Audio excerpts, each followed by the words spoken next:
In a small African village nestled between lush green hills and the shimmering waters of a tranquil lake, there lived a young girl named Elvin.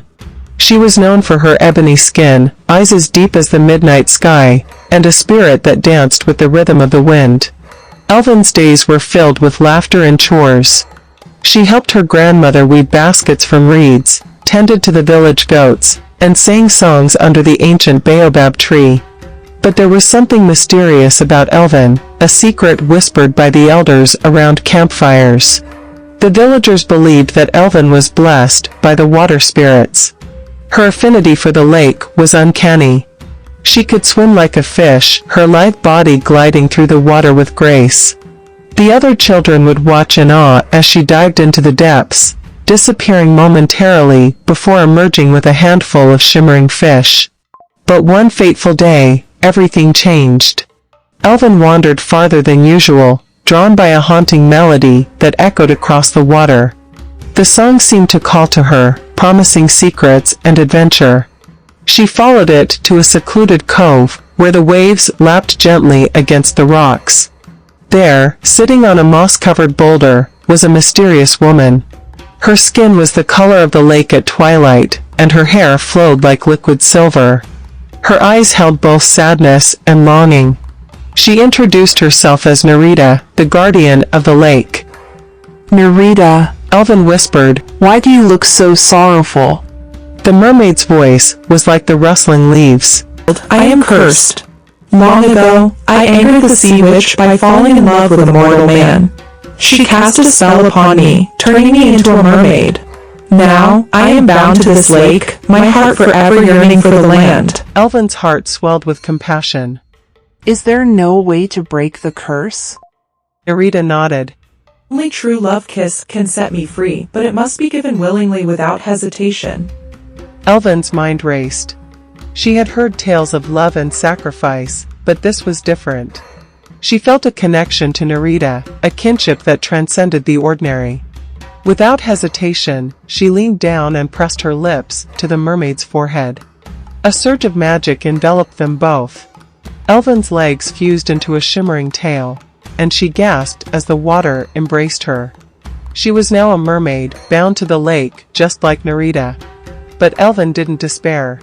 Instead, she explored the underwater world, the coral reefs, the sunken ships, and the hidden caves. She and Nerita became inseparable, sharing stories of love, loss, and hope. Elvin discovered that true love wasn't confined to the land, it flowed through the currents, connecting hearts across realms. As the years passed, Elvin and Nerita's bond grew stronger. They swam together, their laughter echoing through the water. And one moonlit night, as Elvin gazed at the stars above, she realized that her love for Nerita was deeper than any ocean. And so, Elvin made a choice. She returned to the shore, her tail transforming back into legs. She sought out the village elders and shared her tale. They listened, their eyes wide with wonder, and then nodded solemnly. "Elvin," the eldest said, "you have shown us that love knows no boundaries. We honor your sacrifice and will protect the lake. May your story inspire generations to come." And so, the villagers built a shrine by the water, a place where lovers whispered their secrets and dreams. Elvin's name became synonymous with courage and selflessness. She and Nerita continued to meet in the cove, their love transcending time and space. A few astute souls had indeed glimpsed the extraordinary bond between Elvin and Nerita. Old Mama Amina, the village's wise herbalist, had noticed the change in Elvin. Her eyes, clouded with age, but sharp with intuition, saw beyond the ordinary. She would sit by the fire, stirring her potions, and mutter cryptic phrases about love that transcended realms. The children would gather around her, wide-eyed, as she wove tales of mermaids and forbidden kisses. Kwame, the young fisherman with a heart as vast as the lake itself, had seen Elvin disappear into the water more times than he could count. He'd witnessed her laughter, her shimmering tail, and the way she conversed with the waves. Kwame kept his observations to himself, knowing that some secrets were meant to be guarded. And then there was Lila, the weaver's daughter. Lila had followed Elvin one day, curiosity tugging at her like a fish caught in a net. She hid behind the rocks, her eyes wide as saucers, as Elvin and Nerita shared whispered confidences. Lila's heart swelled with wonder. She vowed to keep their secret, even if it meant carrying it to her grave. But perhaps the most unexpected discovery came from Tarek, the mischievous storyteller. Tarek had a penchant for embellishing tales, but this one needed no embellishment. He had glimpsed Elvin and Nerita during a full moon, their silhouettes dancing on the water's surface. Tarek's eyes widened, and he vowed to immortalize their love in his stories. The villagers, though unaware of the specifics, sensed a change. The lake seemed to sing a different tune, a melody of mystery and magic. They noticed how Elvin's laughter held an echo of distant waves, and how Nerita's eyes sparkled with newfound hope. And so, the secret of Elvin and Nerita became woven into the fabric of the village. It was whispered in the rustling leaves, etched into the bark of ancient trees, and carried by the wind across the hills. The elders nodded knowingly, their eyes crinkling with approval. Love, they believed, was a force that defied logic and boundaries. As seasons turned, the villagers would gather by the water's edge, their voices rising in song.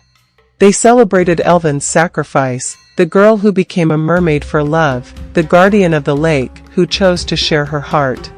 And when the moon hung low, casting a silver path upon the waves, they would raise their cups of palm wine and toast to the enduring magic of Elvin and Nerita. And so, the secret remained safe, passed down through generations.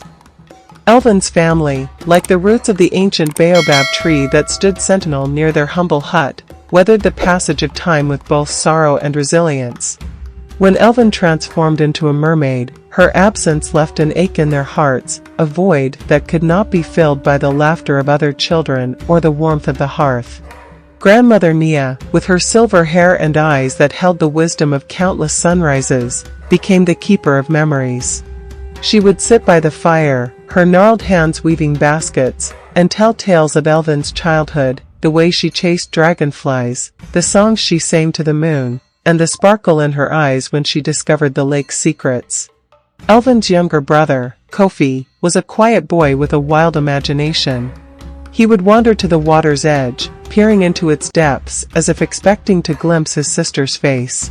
Kofi believed that Elvin had become a water spirit, watching over the village from beneath the waves. He would leave small offerings, a handful of wildflowers or a carved wooden fish, hoping they would reach her.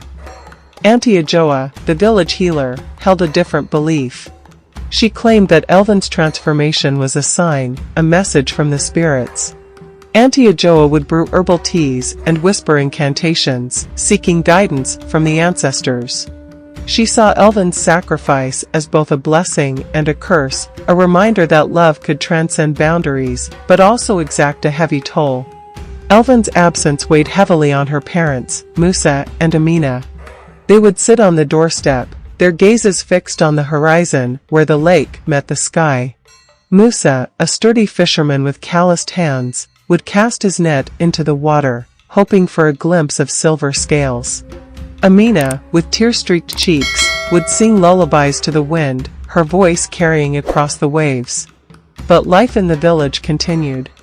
The seasons danced, the rains painting the earth with green, the sun scorching the fields, and the moon pulling at the tides.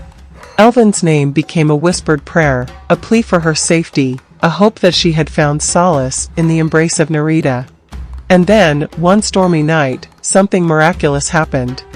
Musa was out on the lake, battling the tempest, when he saw a figure in the water, a silhouette with eyes that mirrored Elvin's. He pulled the drenched form into his boat, and there she was, Elvin, her hair tangled with seaweed, her skin kissed by salt. Elvin's return was bittersweet.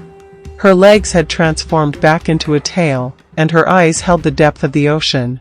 She embraced her family, tears mingling with raindrops, and whispered stories of underwater cities, coral palaces, and the love she had found in Nerita's arms. The villagers rejoiced. They sang songs of reunion, danced around bonfires, and feasted on roasted yams. Elvin's family held her tightly, their hearts overflowing with gratitude. And as the moon rose, casting its silver glow upon the water, Elven shared her tale, the sacrifice, the love, and the enduring bond that connected her to both land and sea. From that day forward, Elven's family became the keepers of a new secret, a tale of courage, sacrifice, and the magic that flowed through their veins. They would gather by the lake, their voices rising in harmonious chorus, and honor Elven's journey. And when the wind carried the haunting melody across the hills, they would smile, knowing that love had woven its threads into their lives. Thanks for watching. Please don't forget to subscribe, like, share, and turn on your notification to watch more. Bye for now.